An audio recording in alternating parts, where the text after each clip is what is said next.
Notre sujet aujourd'hui est un bon taux de croissance peut-il être un objectif accessible?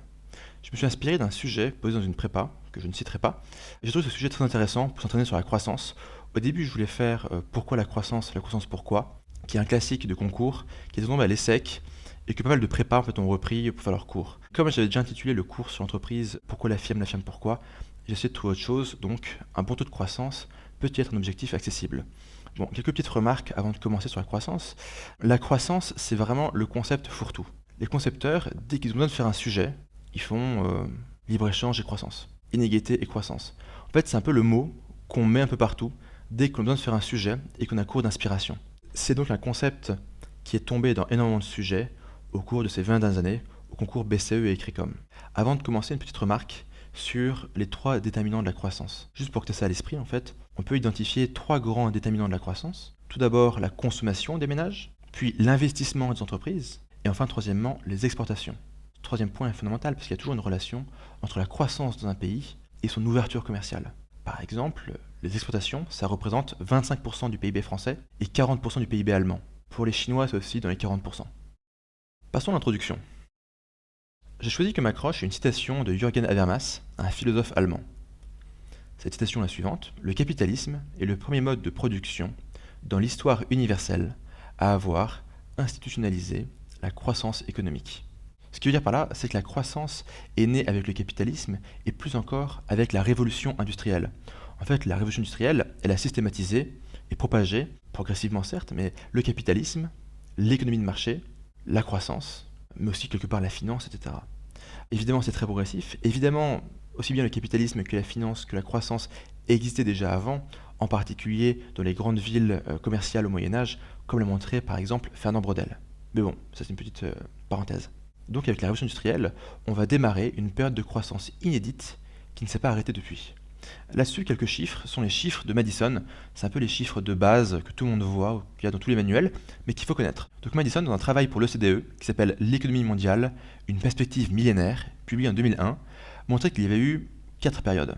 Tout d'abord, la période agraire, entre l'an 500 et l'an 1500, où le TCAM, autrement dit le taux de croissance annuel moyen, était de 0%. Puis, entre 1500 et 1700, on a eu la période agraire progressive, où le TCAM était de 0,2%. Entre 1700 et 1820, on a eu le capitalisme commercial avec un TCAM de 0,6%.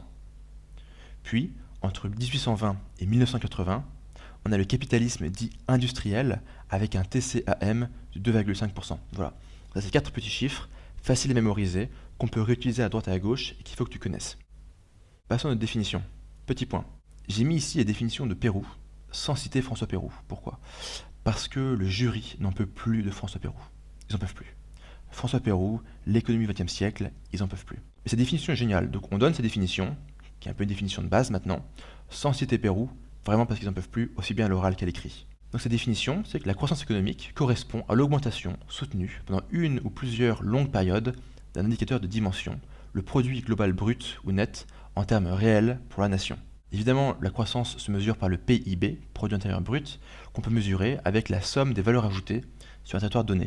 Quelques distinctions sur la croissance. Tout d'abord, on pourrait distinguer la croissance extensive de la croissance intensive. Une croissance extensive repose sur l'augmentation de la quantité de facteurs. Une croissance intensive repose sur une meilleure utilisation des facteurs de production, autrement dit sur la productivité, du progrès technique ou encore de l'innovation. On pourrait aussi distinguer une croissance de long terme et de court terme. De court terme, ce serait une simple expansion et de long terme, ça serait un vrai trend. On pourrait aussi distinguer une croissance qui serait régulière d'une croissance irrégulière. Ou enfin, s'interroger sur des disparités mésoéconomiques. Mésoéconomique, ça veut juste dire sectoriel. Tu vois, par exemple, il y a un secteur, le service, où ça va croître très rapidement, et l'industrie ou l'agriculture, où ça va stagner, voire reculer. Effectivement, au sein d'un même pays, c'est intéressant de voir les différents secteurs, pour voir lesquels sont en croissance, lesquels stagnent, et lesquels éventuellement reculent. Ça, c'est quelques distinctions sur la croissance. Évidemment, la croissance, ça permet l'augmentation du niveau de vie, et ça accompagne le développement. Le développement est qualitatif quand la croissance est quantitative. Voilà, c'est pas plus compliqué que ça. Le sujet qu'on a nous est un peu plus vicieux, parce que notre sujet c'est un bon taux de croissance. C'est pas juste croissance, c'est un bon taux de croissance. Donc bon, il faut dire au regard de quel objectif. Le paradoxe, c'est que bon, ça renvoie au qualitatif quand la croissance est quantitative. Donc il y a un paradoxe inhérent au sujet. On peut aussi comprendre bon comme soutenu, un bon taux de croissance. Pourquoi un bon taux de croissance est une bonne chose? Parce qu'un bon taux de croissance, ça permet de créer des emplois. Je rappelle qu'il y a une relation entre la croissance et l'emploi qui s'appelle la loi de Kuhn. Un bon taux de croissance, ça permet aussi d'augmenter les rentrées fiscales et donc de désendetter les États. En fait, la solution pour la dette publique en France, c'est pas forcément de baisser les dépenses ou d'augmenter les impôts. Ça peut être juste avoir une croissance soutenue, avoir un bon taux de croissance. On peut prendre le point de vue inverse, dire qu'un taux de croissance soutenu est néfaste, pour des raisons écologiques, pour des raisons d'externalités négatives, de pollution, etc. Donc il y a plein d'arguments à dire et à développer. La notion d'objectif est intéressante. Qu'est-ce que ça implique un objectif? Un objectif pour qui? Pour la science économique? Pour les agents? Mais lesquels? Pour les ménages? Pour les entreprises? C'est vrai que d'un point de vue microéconomique, l'entreprise vise aujourd'hui la croissance. Pourquoi? Parce que les actionnaires font, écoutez les gars, faut croître, faut faire plus de profits, plus de chiffre d'affaires, etc. Pour le ménage, est-ce que la croissance est pertinente? Peut-être d'un point de vue macroéconomique, pour avoir des emplois, pour avoir un bon salaire éventuellement, ou avoir une augmentation du niveau de vie. Ça peut être un objectif pour la politique économique aussi. C'est vrai qu'aujourd'hui, notre classe politique est obnubilée par la croissance et par des objectifs de croissance, qui à chaque fois d'ailleurs sont toujours bidons au cours des dernières années et jamais atteints. On nous promet 2% de croissance, 2,5% de croissance. L'Union Européenne nous dit, attendez les mecs, vous n'avez aucune chance, soyez réalistes, mais non. Et puis au final, l'INSEE fait, ouais, on est désolé, en fait, c'est juste 1,1, 0,9, etc. Et accessible, ça suppose de s'interroger sur la possibilité, les conditions de possibilité, regarder les circonstances actuelles, peut-être distinguer les PDEM des PED. C'est vrai qu'on n'a pas les mêmes structures économiques, on n'a pas la même réalité conjoncturelle et structurelle. On peut aussi voir dans le temps des différences. C'est vrai qu'un bon taux de croissance soutenu, un objectif tout à fait accessible pendant la révolution industrielle, malgré des déséquilibres, et pendant les 30 glorieuses. Et c'est vrai qu'on observe un ralentissement de la croissance et des gains de productivité dans la plupart des PDEM depuis les années 70-80. Et donc finalement, depuis les années 70-80, avoir un bon taux de croissance semble être un objectif de moins en moins réalisable et accessible. Je te rappelle que c'est super important que dans l'introduction, tu définisses bien tous les mots du sujet. Le piège en fait ici, c'est juste définir croissance économique, faire ok c'est bon les gars, j'ai défini croissance économique, tout va bien. Et si tu oublies de définir un bon taux de croissance, objectif, accessible, d'ailleurs le peut-il, on peut aussi s'interroger sur qu'est-ce que ça implique. Mais bon voilà, ça à la limite tu peux le faire tout seul, je pense que c'est un peu comme la philo, c'est pas très compliqué. C'est pas très compliqué à faire, il faut juste y penser, la plupart des gens oublient. Donc ça, petite piqûre de rappel, pense bien à définir tous les mots du sujet de l'introduction et dans ton travail préparatoire. Si tu fais pas ça, tu risques vraiment de te gameler. Ok? Passons au point suivant. Un petit peu d'histoire. Alors bon, on a déjà cité les chiffres de Madison, qui sont intéressants pour contextualiser la croissance dans l'histoire. Ce que nous on peut observer, c'est qu'il y a eu une période pré-industrielle, ce que Madison appelle la période agraire et guerre progressive. Pour faire simple, à cette époque-là, on vivait de l'autoconsommation et de l'autoproduction. Planter des grains dans le sol, ça faisait du blé. Couper les épis de blé, on faisait du pain. Et les grains restants, on les replantait pour faire du pain l'année d'après. Autoproduction, autoconsommation. En fait, d'une année à l'autre, on n'a pas créé de surplus. Le niveau de richesse reste le même. Et si jamais il y a une mauvaise récolte, alors le niveau de richesse recule et ça va très mal. Et si c'est une bonne récolte, ça va un petit peu mieux, etc. Même si une bonne récolte, peut-être que tu es au courant, ça peut être désastreux pour les paysans, parce qu'une bonne récolte va entraîner un effondrement du prix du grain et des denrées alimentaires. C'est ce qu'a montré King dans quelque chose qui s'appelle l'effet de King. L'effet de King, ça veut juste dire qu'une petite variation de la quantité produite de matières premières entraîne une variation plus que proportionnelle du prix. Bon, c'est pas du tout le point ici. Si tu veux te renseigner là-dessus, fais une petite recherche. L'effet de King, King comme le roi, K-I-N-G. Donc autoconsommation, autoproduction, et finalement, pendant le Moyen-Âge, parce que le Moyen-Âge chrétien, il y a une forme de stagnation économique. Forme, je dirais, de période sombre de l'histoire où il se passe rien, on est occupé à s'exploser la boîte crânienne avec des épées en fonte, trucs comme ça. C'est pas super constructif. Arrive la Renaissance, la redécouverte des philosophes d'Antiquité, le goût pour l'innovation, le goût pour la prise de risque, le goût pour la science. En fait, quelque part, la Renaissance prépare la révolution industrielle, prépare l'innovation et l'esprit qui incarnera la révolution industrielle. On parlera justement dans le développement des institutions et des mentalités qui sont à l'origine de la croissance dans la révolution industrielle. Enfin bref, la révolution industrielle, investissement massif, exode rural, développement du salariat, développement du factory system. Le factory system, entre guillemets, c'est un mot anglais, ça veut juste dire le travail usinier. On a un début de commerce international et de mondialisation avec la révolution industrielle. Bref, les échanges se développent, la croissance se déploie, mais avec une très forte instabilité.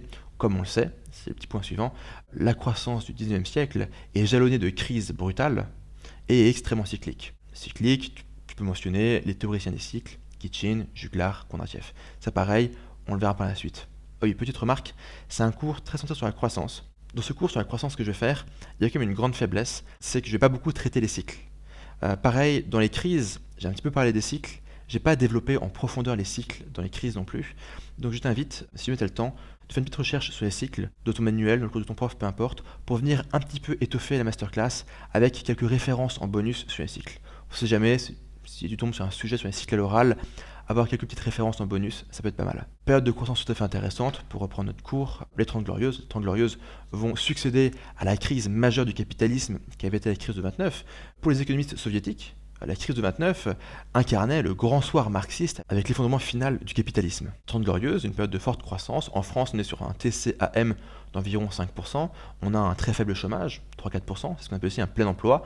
Une dette publique qui, sur le gros de la période, est maîtrisée sous les 20% du PIB, mais au prix d'une inflation relativement soutenue, 7 à 8% de 100 ans. Ça peut même monter jusqu'à 15% par année, l'inflation. Donc les 30 Glorieuses, une période de mini-âge d'or. Enfin, depuis les années 70, comme on l'a dit juste avant, on a un ralentissement de la croissance de la plupart des PDEM, associé à un ralentissement des gains de productivité, associé à une financiarisation des économies, associé à une tertiarisation des économies, associé à une désindustrialisation des économies, associé à une hausse des inégalités. Le problème, c'est de savoir là où il y a corrélation, là où il y a causalité. Mais on observe qu'il y a beaucoup de phénomènes parallèles qui se déploient à partir des années 70 dans les PDEM. Dans les PED, il y a un développement très rapide des nouveaux pays industrialisés. La Corée du Sud en est un bon exemple. Dans les années 80, 80% des exportations sud-coréennes, c'était des matières premières, en gros du riz. Aujourd'hui, 80% des exportations sud-coréennes, c'est de l'industrie, en gros des téléphones Samsung. Et ce qui s'est passé depuis, une croissance extrêmement rapide, une industrialisation extrêmement rapide, une stratégie de remontée de filières, des transferts de connaissances, etc. Pareil, c'est un point qu'on va développer dans le cours, mais aussi dans la masterclass sur les pays en développement. Voyons un petit peu de l'actualité. Bon, 2008-2009, crise brutale. En 2009, les pays de l'OCDE ont connu en moyenne une récession de 4,5%. Dans la plupart des pays, le chômage a doublé. Par exemple, aux États-Unis, il passe de 5 à 10%. Ça, c'est pas de l'actualité, c'était il y a 10 ans. Un peu moins, mais tu vois l'idée. Ce qui est intéressant pour nous, c'est le retour à la croissance. Dans les médias d'après-crise, on a mis en place des politiques de relance coordonnées. On a vu ça dans le cours sur l'Europe et dans le cours sur les crises. Ces politiques de relance coordonnées, en Europe, ont été succédées par des politiques d'austérité. Aux États-Unis, on a testé le quantitative easing. Bon, la question, c'est, quelques années après cette crise, qu'en est-il du retour à la croissance? On observe que les États-Unis ont quand même bien renoué avec la croissance grâce à une politique monétaire extrêmement généreuse du quantitative easing. Le quantitative easing, c'est une politique monétaire dite non conventionnelle qui a permis à la Fed d'injecter dans la finance et donc dans l'économie américaine 3600 milliards de dollars. 3600 milliards de dollars. Le quantitative easing américain mis en place sous Bernanke puis Yellen, qui sont les patrons de la Fed. En Europe, en particulier dans la zone euro, on peine à renouer avec la croissance. C'est vrai que les pays scandinaves se portent relativement bien. L'Allemagne, au sein de la zone euro, est une exception. L'Angleterre, qui est donc pas dans la zone euro et bientôt plus dans l'Union européenne tout court, se porte aussi relativement bien. La France, particulièrement mal. On peine à avoir 1% de croissance. On espère un jour avoir 2% de croissance, mais on n'y arrivera probablement pas avant longtemps. Il y a des raisons structurelles pour ça. Insuffisance de la croissance démographique, insuffisance des gains de productivité, des dépenses de R&D, etc. Ces arguments que mettent en avant la plupart des économistes aujourd'hui pour expliquer pourquoi le objectif de 2%, 2,5% du PIB que nous proposent les partis politiques ou le personnel politique est absolument pas possible dans le futur proche. Le problème de la France, c'est que si on veut réduire pour de vrai la dette et le chômage, il nous faut pendant 5 à 10 ans une croissance d'au moins 2% par an, si on veut réduire significativement le chômage et la dette. Face à cette stagnation économique, on a assisté au retour de la stagnation séculaire. La stagnation séculaire, c'est pas une réalité, c'est une théorie. Si tu veux que tu comprennes, c'est qu'avant d'utiliser le mot de stagnation séculaire, tu dois piger que tout le monde n'est pas d'accord. En fait, aujourd'hui, il y a une forme de clash dans la science économique, enfin parmi les économistes, entre les théoriciens de la stagnation séculaire. C'est des mecs qui disent il n'y aura plus jamais de croissance, c'est fini. Là, on va rester à 0,1% de croissance pour les 20, 30, 40, 50 années à venir. Parmi ces auteurs, on a Cohen à l'américaine, donc c'est C-O-W-E-N, Tyler Cohen. On a Gordon ou encore Summers. Le camp d'en face sont les néo-schumpeteriens. Parmi eux, on a Nicolas Bouzou, un français, donc Nicolas comme Nicolas, Bouzou, B-O-U-Z-O-U. Et on a aussi Carlota Pérez, P-E-R-E-Z, qu'on a vu dans le cours sur les crises déjà. Donc la question de la stagnation séculaire. Donc les théoriciens de la stagnation séculaire, comme j'ai dit, nous disent qu'on est foutu. Les néo-schumpeteriens, eux, nous disent qu'on est juste à la veille d'un âge d'or technologique absolument incroyable. Incroyable ne veut pas dire sans danger, mais absolument incroyable en termes d'innovation, de bouleversement des modes de vie, etc.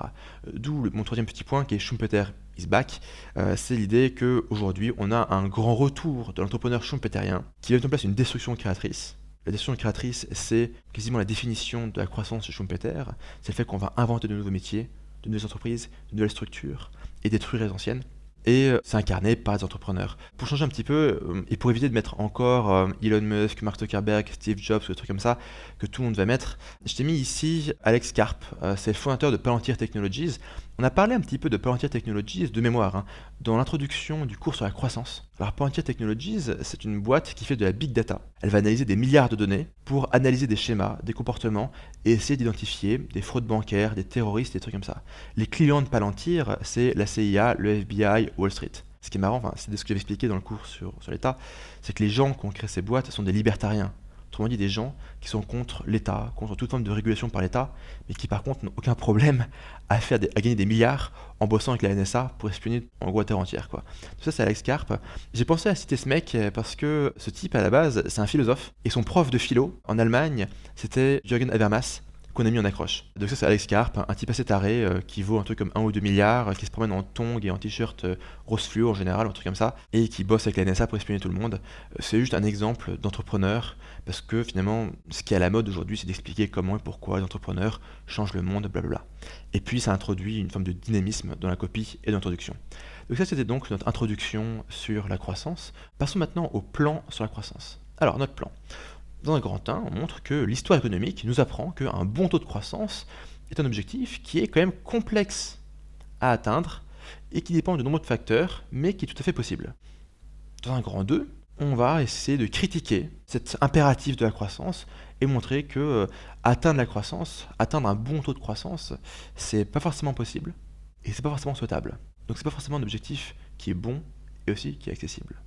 Et donc dans un grand 3, prendre une perspective actuelle et montrer comment repenser la course à l'innovation, la course à la croissance, dans un contexte d'économie mondialisée.